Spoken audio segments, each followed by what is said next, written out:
بسم اللہ الرحمن الرحیم۔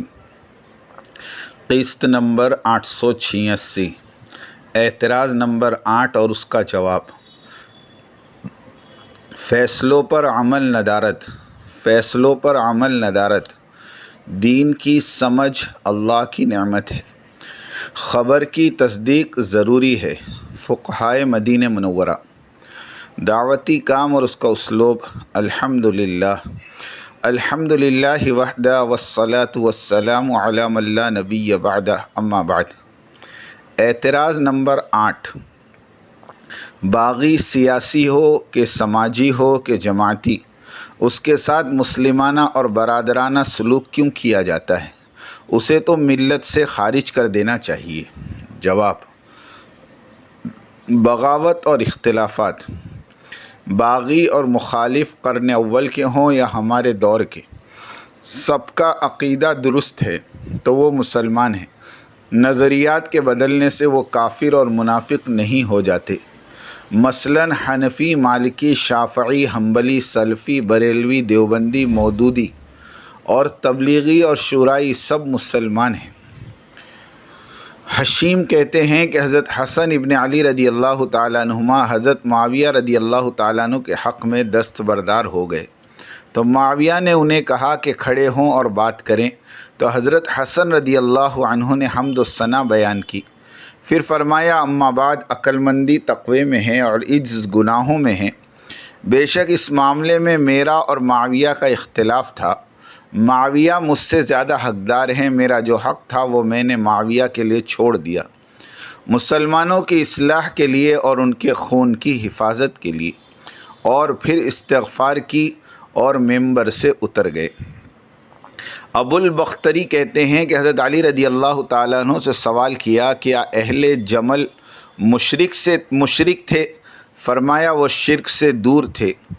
پوچھا گیا کیا وہ منافق تھے؟ فرمایا منافق اللہ کا ذکر تھوڑا کرتے ہیں۔ پوچھا گیا پھر وہ کون تھے؟ فرمایا ہمارے مسلمان بھائی جنہوں نے ہم پر بغاوت کی۔ وَإِن طَائِفَتَانِ مِنَ الْمُؤْمِنِينَ اقْتَتَلُوا فَأَصْلِحُوا بَيْنَهُمَا، اور اگر دو مسلمان جماعتیں آپس میں لڑ پڑیں تو ان میں ملاپ کرا دیا کرو۔ لڑنے والے دو طبقے نہ کافر ہیں نہ منافق بلکہ مومن ہیں، ان کے ایمان میں رتی برابر کا شک و شبہ کرنے کی کوئی گنجائش نہیں۔ صحابہ رضی اللہ عنہم کے آپس کے اختلافات اور لڑائیوں میں شریک ہونے والے، چاہے وہ جنگ جمل والے ہوں، جنگ صفین والے ہوں یا کربلا والے، ان کے بعد جو بھی مسلم سلاطین اور ان کی آپس کی جنگیں، لڑائیاں یا ہمارے دور میں واقع ہونے والی جنگیں یا اختلافی فتنے باز لڑنے والے اگر مسلمان ہیں تو سب کے سب مسلمان ہی کہلائیں گے۔ ان پر کفر اور نفاق کا حکم صادر نہیں ہوگا، البتہ ظلم اور استبداد اور بغاوت کے مقدمے ان پر لاگو ہوں گے، اور اسلامی مملکت ان پر تعزیرات شرعیہ کے تحت سزائیں اور جرمانے نافذ کرے گی۔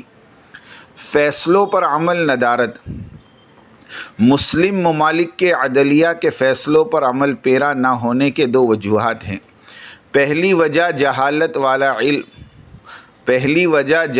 اور لا علمی، دنیا طلبی اور حزب اور جماعتی مفادات ہیں، اور دوسری وجہ دین اور اسلام اور اس کے حکم کو جاننے کے باوجود ہٹ دھرمی، بغاوت، تکبر، نفس پرستی اور گمراہی ہے۔ اسی لیے قرآن مجید کا بیان ہے فَلَا تَتَّبِعِ الْهَوَىٰ فَيُضِلَّكَ عَنْ سَبِيلِ اللَّهِ، اور اپنی نفسانی خواہش کی پیروی مت کرو ورنہ وہ تمہیں اللہ کے راہ سے بھٹکا دے گی۔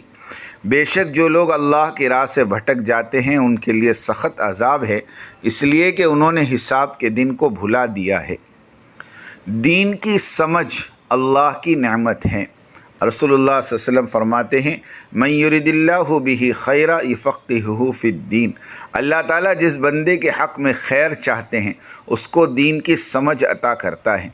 مولانا سجاد نعمانی مدظ اللہ نے اپنی آڈیو بیان میں تبلیغ والوں کی دشمنی میں بیان کرتے ہوئے فرمایا برسوں سے تبلیغ والے تبلیغ نصاب اور حیات الصحابہ والی کتاب پر ٹکے ہوئے ہیں، بے سمجھے قرآن پڑھتے ہیں، اس میں ان کی ہلاکت کے سوا کچھ نہیں، اور سند میں حدیث پیش کی بہت سے قرآن پڑھنے والے ایسے ہیں کہ قرآن ان پر لعنت کرتا ہے۔ مولانا سجاد صاحب نے جو حدیث سند کے طور پر بیان فرمائی، دراصل وہ حدیث ہی نہیں۔ تعجب کی بات ہے کہ لوگ امام غزالی رحمۃ اللہ علیہ کی کتاب احیاء العلوم اور اس جیسی دوسری کتابوں میں یہ حدیث پڑھتے ہیں جس کی نسبت یہ لوگ رسول اللہ صلی اللہ علیہ وسلم کی طرف کرتے ہیں، حالانکہ اس حدیث کی کوئی اصل نہیں۔ حدیث یہ ہے، یعنی بہت سے قرآن پڑھنے والے ایسے ہیں کہ قرآن ان پر لعنت کرتا ہے۔ اب اگر یہ واقعی حدیث ہے تو زیادہ سے زیادہ یہ کہا جائے گا کہ یہ حدیث ان لوگوں پر صادق آتی ہے جو قرآن کو پڑھتے ہیں لیکن اس میں غور و فکر نہیں کرتے، مگر غیر حدیث کو حدیث رسول کا نام دینا سراسر ظلم اور علم حدیث سے ناواقفیت ہے۔ خبر کی تصدیق کرنا ضروری ہے۔ وَإِن جَاءَكُمْ فَاسِقٌ بِنَبَإٍ فَتَبَيَّنُوا، یہ آیت منسوخ نہیں ہے بلکہ یہ آیت قرآن کریم میں موجود ہے اور محکم ہے۔ علماء تفسیر اس آیت کی مناسبت اور اس کا شان نزول بیان کرتے ہیں، لیکن مسلمانوں کی اکثریت اس حکم پر عمل کرتی نظر نہیں آتی۔ جب عام مسلمان اس آیت کو فقط برکت کے لیے پڑھتا ہے تو دلوں میں اس کی تاثیر کہاں سے پیدا ہوگی؟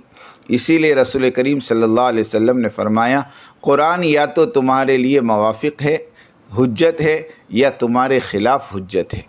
گویا کہ اس وقت یہ آیت مذکورہ تمام مسلمانوں کے خلاف حجت ہے، کیونکہ اس مبارک آیت کو برکت کے لیے پڑھتے ہیں، عبرت کے لیے نہیں۔ نتیجتاً آج مسلمانوں کے درمیان جتنے فتنے اور فساد اور جھگڑے چل رہے ہیں اس کی وجہ صرف سنی سنائی خبریں ہیں، بلا تحقیق کی حدیثیں اور بلا تحقیق کی تفسیریں اور بیانات وغیرہ وغیرہ۔ امام مسلم رحمۃ اللہ علیہ فرماتے ہیں کہ جو مقرر اپنے بیان میں کوئی ضعف حدیث بیان کرے، کوئی ضعیف حدیث بیان کرے اور اس روایت کے ضعیف ہونے کا ذکر نہ کرے تو ایسے مقرر کو جائز نہیں کہ وہ کسی دوسری حدیث کو بیان کرے، یہاں تک کہ ماضی میں بیان کی گئی ضعیف روایت کے ضعیف ہونے کا اعلان نہ کرے۔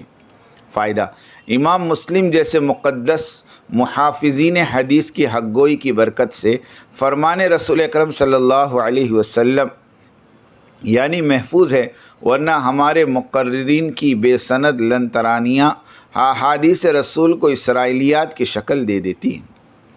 تبلیغی آدمی کی مصروفیات: دعوت و تبلیغ میں لگا ہوا ساتھی اپنے مشن کی تکمیل کے لیے آٹھوں پہر لگا ہوا ہوتا ہے۔ اسے اپنے گھر، اپنا خاندان، اپنا محلہ، اپنی مسجد اور جماعت، اپنے شہر کے تقاضے، اپنے ملک کے تقاضے اور عالمی مرکز نظام الدین سے دیے گئے تقاضے، پھر اپنے انفرادی اعمال، روزانہ کا اپنی مسجد والا مشورہ، روزانہ کی مسجد اور گھر کی تعلیم، روزانہ کے 2.5 گھنٹے سے لے کر 8 گھنٹے، ہفتے وار 2 گشتیں، رات کی شب بیداری، صبح اور شام کی تسبیحات، 1 جز تلاوت قرآن مجید ماہانہ سہ روزہ اور کم از کم 8-10 گھنٹے روزانہ، تجارت، نوکری، مزدوری کے لیے۔ اب اس بیچارے کے پاس اور وقت ہی کہاں کہ وہ دوسری کتابوں کا مطالعہ کرے، اسے تو نیند بھی مشکل سے ملتی ہے۔ تبلیغ اور دعوت کے کام کرنے والوں میں 90% طبقہ سیدھا سادہ ہوتا ہے۔ مدینہ منورہ میں فقہا، 7 فقہائے مدینہ، اصطلاح میں وہ مدینہ منورہ کے فقہائے 7 یا فقہائے مدینہ جن کا شاید ہی کوئی ثانی تھا، یہ 7 فقہا مدینہ میں مقیم اور طبقہ تابعین میں سے تھے۔ یہ ہم عصر تھے، انہی کے ذریعے سے فتویٰ اور فقہ کا علم پھیلا۔ فقہا کے نزدیک تابعین میں فقہائے 7 سب سے افضل ہیں۔ یہ 7 ایک وقت میں موجود تھے، اس پر اجماع امت ہے۔ انہیں فقہائے مدینہ بھی کہا جاتا ہے۔ یہ حسب ذیل حضرات: نمبر 1 سعید ابن مسیب، یہ عمر فاروق اور عثمان غنی سے روایت کرتے ہیں اور امام زہری ان سے روایت کرتے ہیں۔ سعید ابن مسیب کی وفات 94 ہجری میں ہوئی۔ نمبر 2 عروہ ابن زبیر، یہ زبیر اور علی مرتضیٰ سے روایت کرتے ہیں، پھر ان سے ان کی اولاد اور امام زہری روایت کرتے ہیں۔ نمبر 3 قاسم بن محمد بن ابی بکر، یہ ابو ہریرہ سے اور ان سے امام روایت کرتے ہیں۔ نمبر 4 خارجہ ابن زید ابن ثابت، یہ اپنے والد ماجد اور اسامہ ابن زید سے اور ان کے بیٹے سلیمان ان سے روایت کرتے ہیں۔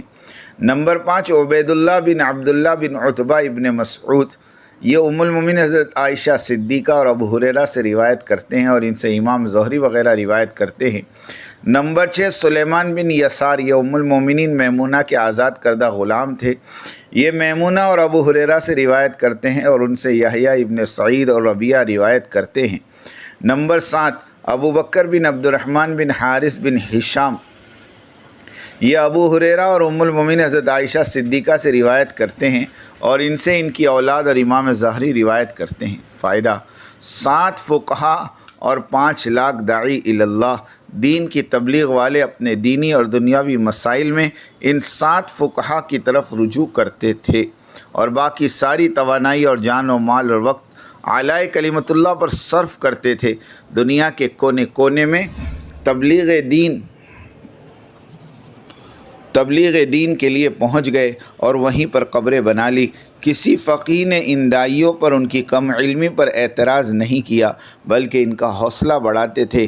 یاد رکھیں، تعداد کا توازن تا قیامت یہی رہے گا، یعنی لاکھوں داعی اور جنتی کے فقہا۔ اللہ ہمیں سمجھ عطا فرمائیں، انسانیت کی عمومی ہدایت کے فیصلے فرمائیں۔ آمین وآخر دعوانا ان الحمد للہ رب العالمین۔